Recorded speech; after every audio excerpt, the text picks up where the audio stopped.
Hey y'all, today we celebrate the second Monday in Ordinary Time, and in the readings we hear about the sanctity of the priesthood. Now, I know that a lot of us can put our priests up on a pedestal, especially if we have really wonderful holy priests in our lives. What a blessing that is. But what we need to understand about the holy priesthood is that what it is a foretaste of heaven.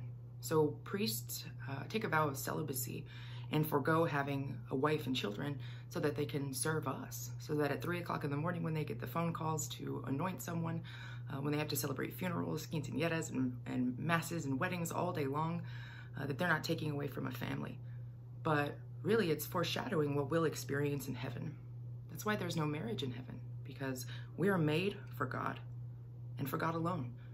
We're not made for another person. We're made to be in communion with all the saints and angels, but ultimately we are made to be in communion with the Holy Trinity.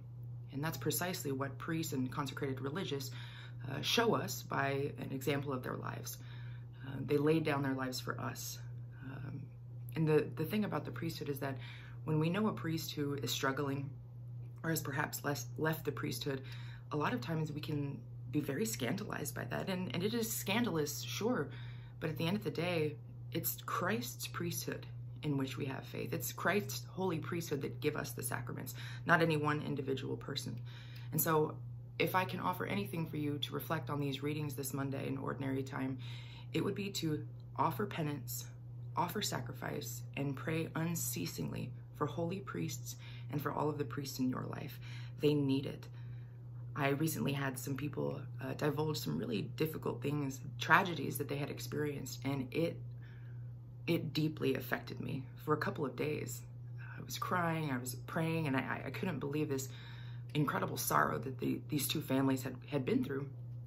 And then I was speaking to a priest friend of mine, and I said, I can't imagine hearing 12 hours of confession and hearing these incredible tragedies over and over and over again throughout the entirety of your life, all of people's deepest, darkest sorrows that penetrate into our very being, that make us question everything.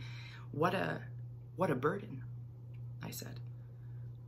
Barely being able to handle those situations myself. And the priest told me that priests share in the victimhood of Christ. And so this great sorrow that priests take on for us, by hearing our confessions, by being at our bedside when we need them most, is sharing in Jesus's actual priesthood. And in a way, he's taken that victimhood on already. He's already bared the weight of all of our sorrows, of all of our tragedies.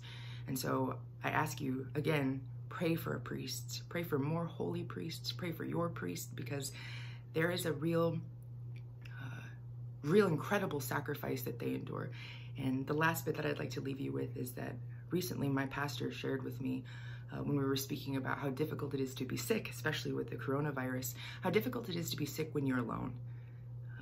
And how many priests who suffer, especially during times of COVID, they don't have a wife or children, especially if they're diocesan, they're often isolated. And how difficult it is when you're feeling just wretched to be by yourself. And when my pastor and I were speaking about this, he said that when he was ordained, he accepted fully that, like Jesus, he would die alone, only with our Blessed Mother and only with the saints. And that, first of all, it made me cry, imagining that. But priests are well aware. If they're well formed, they know that this great sacrifice that they make for us is sharing in the victimhood of Christ, in the very sorrowful death of Jesus.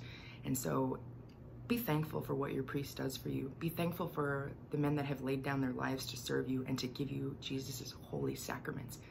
God bless you.